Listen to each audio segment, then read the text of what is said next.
Se você está dirigindo o seu carro, se você virar a direção para o lado direito, o seu carro irá virar para que lado? O lado direito. Por quê? Porque existem leis que regem todo esse mecanismo de direção, forças e etc, coisa e tal, que quando você vira a direção para a direita, o carro irá virar para a direita. Pergunta, o que teria vindo primeiro, as leis ou o carro? A resposta é óbvia, as leis vieram primeiro. O carro foi feito baseado nas leis. Ou seja, o carro não seria a fonte das leis. Mas imagina que eu pedisse a você para consertar um determinado que está quebrado e tem um parafuso e uma porca que você precisaria para colocar ali. Eu lhe desse uma caixa de ferramentas cheias de parafusos e porcas dos mais diferentes tamanhos e, sei lá, dimensões. Eu pedisse para você pegar qualquer duas delas e tentar colocar e arrumar o negócio. Se você pegasse apenas um parafuso e uma porca, sem ter certeza que os dois se encaixam, a coisa funcionaria? Agora, por que uma porca teria exatamente o mesmo diâmetro e a mesma rosca do parafuso?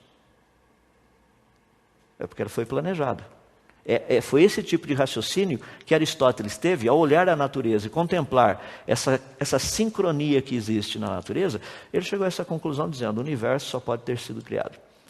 Dentro do contexto do criacionismo histórico, muitas pessoas têm uma perspectiva um tanto quanto que equivocada dos cientistas criacionistas do passado. Estavam envolvidos com a área da ciência e que tinham um posicionamento criacionista. Deixe-me citar apenas alguns nomes para você entender. Nós temos, por exemplo, Francis Bacon. Francis Bacon foi praticamente quem inventou o chamado método científico que é utilizado até hoje. Bacon era criacionista e a razão dele ter criado o método científico era para separar, para poder distinguir aquilo que é real daquilo que é mito. Então ele criou toda uma estrutura de pensamento e raciocínio dentro desse contexto. E é interessante porque Francis Bacon, num dos seus escritos, ele disse o seguinte: eu prefiro crer que todos os livros que tratam de lendas são verdadeiros, ou que essas lendas seriam verdadeiras, do que aceitar que o universo e a vida teriam sido frutos do acaso. Bacon deixou escrito isso como parte do seu posicionamento oficial. Ele era criacionista. A lista seria uma lista bem grande, estou apenas colocando alguns deles. Você pode ver aí Galileu Galilei, Johannes Kepler, que foi o pai da astronomia, Blaise Pascal, inventor do primeiro, digamos assim, computador ou máquina de calcular, William Pitt, que trabalhou muito na área de estatística e economia. Você tem Robert Boyle na parte de química e dinâmica dos gases. Nós temos Isaac Newton, bem conhecido, toda a parte de física clássica e também cálculo diferencial. John Flamsteed, fundador do Observatório de Greenwich, aqueles que ainda marcam as horas do jeito certo, aqui tantas horas, para lá tantas horas, para cá tantas horas. Se você for nos Estados Unidos, obviamente não vai ser o mesmo horário aqui. Se você pegar lá no Japão também não, tudo é relacionado com esse Observatório de Greenwich. Leonhard Euler, ou Euler, como é conhecido aqui no Brasil, o pai das funções, principalmente das funções transcendentais, beta e a gama. Carlos Linné, que praticamente é o pai da taxonomia. As pessoas falam, não, mas Linné era evolucionista. Não, ele não era evolucionista, ele era criacionista. Ele queria classificar os organismos de uma forma que facilitasse o estudo dos diferentes grupos. Linné nunca propôs uma ordem evolutiva, era uma ordem classificatória. A ordem evolutiva veio depois, a proposta dele não era essa. Você tem William Herschel, que trabalhou muito com a parte de astronomia galáctica, e também foi quem descobriu o planeta Urano. Você tem James Parkinson, e pelo sobrenome você já sabe a área dele, medicina. John Kidd, com a parte de química sintética. Nós temos John Dalton, que foi um dos primeiros a propor a teoria atômica moderna, como nós a temos hoje. Humphrey Davy, trabalhando com a parte da termocinética. Michael Faraday, com eletricidade, principalmente eletromagnetismo, inventor do gerador elétrico.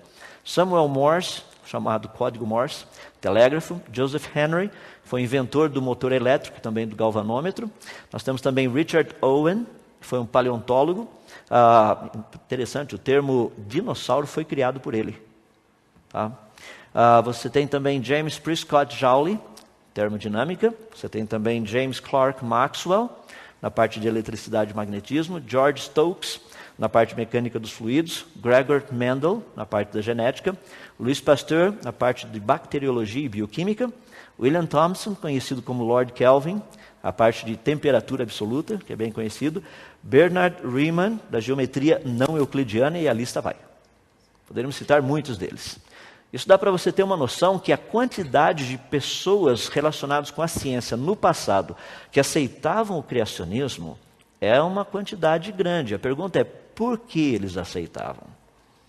Se você disser que era por influência religiosa, sem dúvida você está errado. Eles aceitavam o posicionamento científico devido à evidência científica. Deixa eu dar um exemplo. Eu vou citar 2 exemplos. Um dessa lista que eu dei e um da lista que faz parte, que não está nessa lista, mas alguém muito importante. William Thomson, Lord Kelvin, ele disse o seguinte: uma quantidade imensa de provas contundentes de design inteligente e benevolente encontra-se ao nosso redor. Existe uma quantidade imensa dessas provas. Ou seja, ele era criacionista, aceitava a ideia de que o universo e a vida teriam sido criados, que eles não eram frutos do acaso, por questões científicas. Existe um outro que inclusive recebeu um prêmio Nobel no ano de 1927, Dr. Arthur Compton. Aqueles que estudam física conhecem bastante o efeito Compton.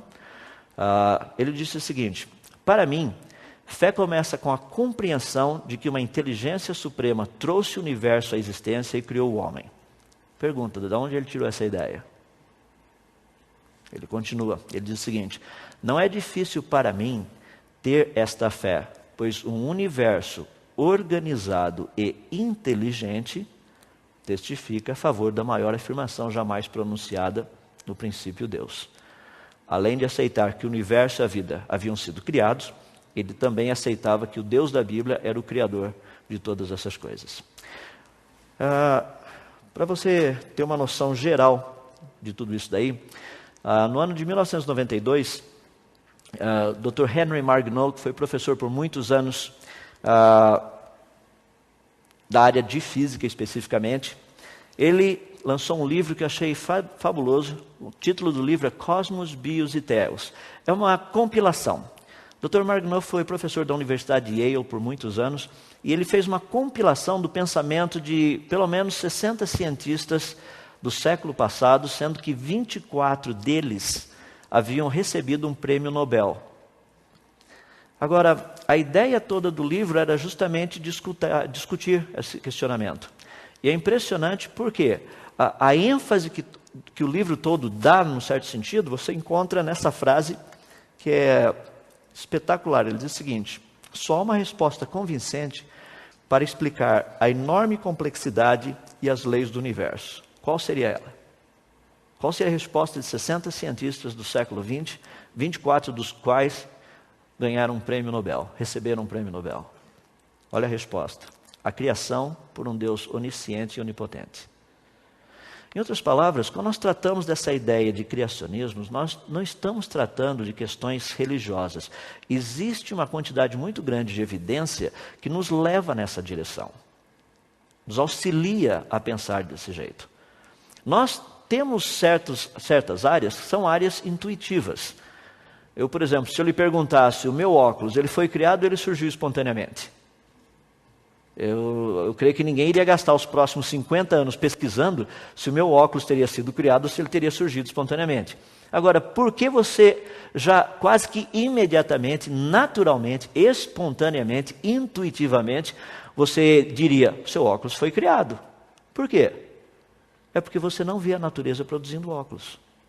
Você não sai por aí e encontra uma árvore de óculos. Você não sai por aí, vai na praia e você percebe lá um pouquinho de areia, esse pouquinho de areia fica lá, daqui a pouco cai um raio, esse pouquinho de areia vira, por exemplo, um pedaço de vidro, e esse pedaço de vidro, à medida que a onda do mar vai e vem, vai polindo o vidro, vai dando formato no vidro, e daí por alguma razão misteriosa, ferro ali por perto derrete, ele forma certinho em volta do vidro, encaixa tudo direitinho, daí as perninhas por alguma razão vão... Ou seja, você entendeu o espírito da coisa? Esse é o ponto que é importante. Nós olhamos a natureza, nós estudamos a natureza, nós sabemos o que a natureza, por meio das suas leis e dos seus processos naturais, o que a natureza tem condição de fazer e o que ela não tem condição de fazer. Baseado nesse conhecimento, é que muitos cientistas dizem: o universo e a vida foram criados.